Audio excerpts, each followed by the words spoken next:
You weren't expecting that either, No, right? I was not expecting a so. On August 10th, Georgina Council endorsed the Blue Dot movement, Okay. which is really exciting. And to talk about that today, we have Ward 3 Councillor Dave Neeson and Jen Salt from the Blue Dot movement. Thanks so much for joining us. Thanks for having us. That's exciting. You know, one thing that I want to ask, and I think a lot of people might not know, they might have heard it, they might not know about it, but what is the Blue Dot movement? All right, I'll take a crack at it. Jump in anytime. So the Blue Dot movement was actually started by the Suzuki Foundation, and it's based on the idea that everyone deserves the right to safe air to breathe, clean water to drink, and healthy food.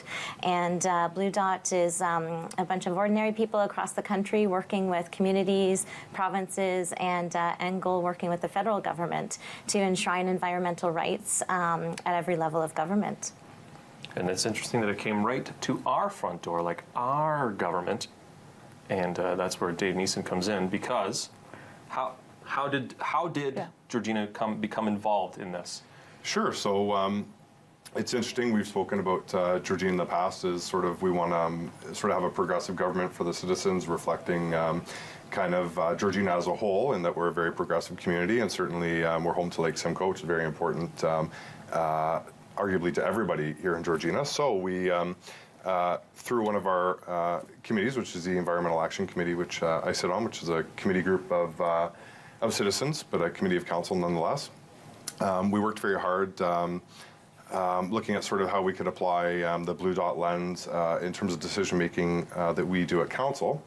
And of course the things that Jen mentioned, the right to healthy food, the right to clean air, the right to safe drinking water, and I should mention, actually, it's most important with Jen and volunteer groups through the David Suzuki Foundation with Blue Dot. They actually work the hardest. They're volunteers, so we thank them for that. And we were able to work together and pass a resolution, send it to council, and my colleagues are in council supported it, and now we're here today, which is very important. It is important. Yeah, and I mean, the really cool thing is that we're kind of at the forefront of things. You mentioned we're only the 143rd municipality to be involved in this, which is absolutely.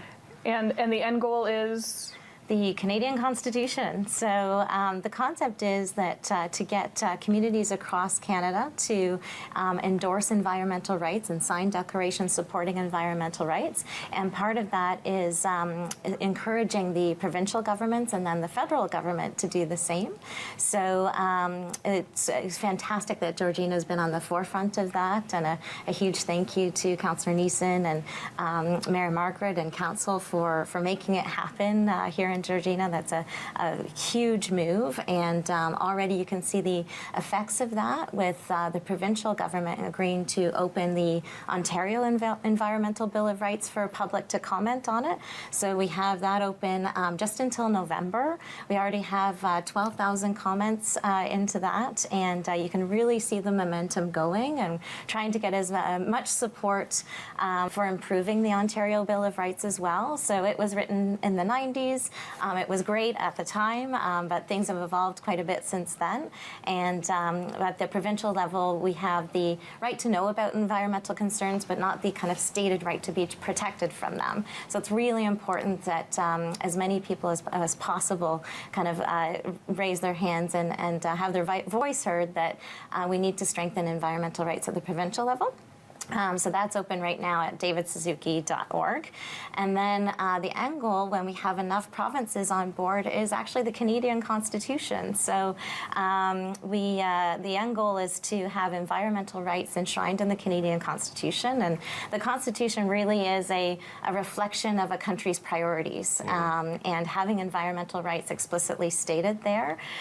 There's 110 countries across the world that have embedded environmental rights in their constitutions, and it's shown that they also have, as a result, stronger environmental protections and a stronger record on protecting the environment. So that is the end goal, is to get it embedded in the Constitution. And when David Suzuki started this a couple of years ago, he wasn't sure that he would be around to see that happen. He's 80, but now with all of the momentum and towns like Georgina coming on board, he's really feeling that he could see this happen in his lifetime, that Canada enshrines environmental rights in the Constitution. You know, we had said before, it's super exciting to be a part of a community that is at the forefront of this movement and creating change within our country.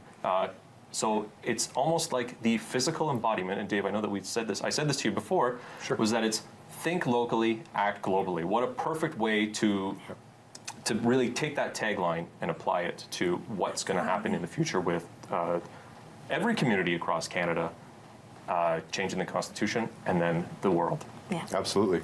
It's interesting only in that actually one of the things that really was sort of a hook for both members of council as well as the environmental committee was the sort of short movie that that Blue Dot put on. It's interesting to quote David Suzuki, sort of along what you were just saying, Jordan, which is important. David Suzuki has a brief comment in that video, which I found very inspiring, and he goes on to say, things are only impossible until somebody comes forward and says that they're not. And I agree with you in that you know, it's very important in terms of both the local lens and certainly as a reflection of who we are, as Jen mentioned, also as a country, and both those things sort of should be intertwined and not necessarily be separated from each other. So those are things we have to reconcile, and as Canadians and certainly as folks here in Georgina, that's what we're aiming to do. I wanted to thank you very much for coming on today and telling everyone about this. You're going to want to stick around because Showcase Costume Rentals is coming up next.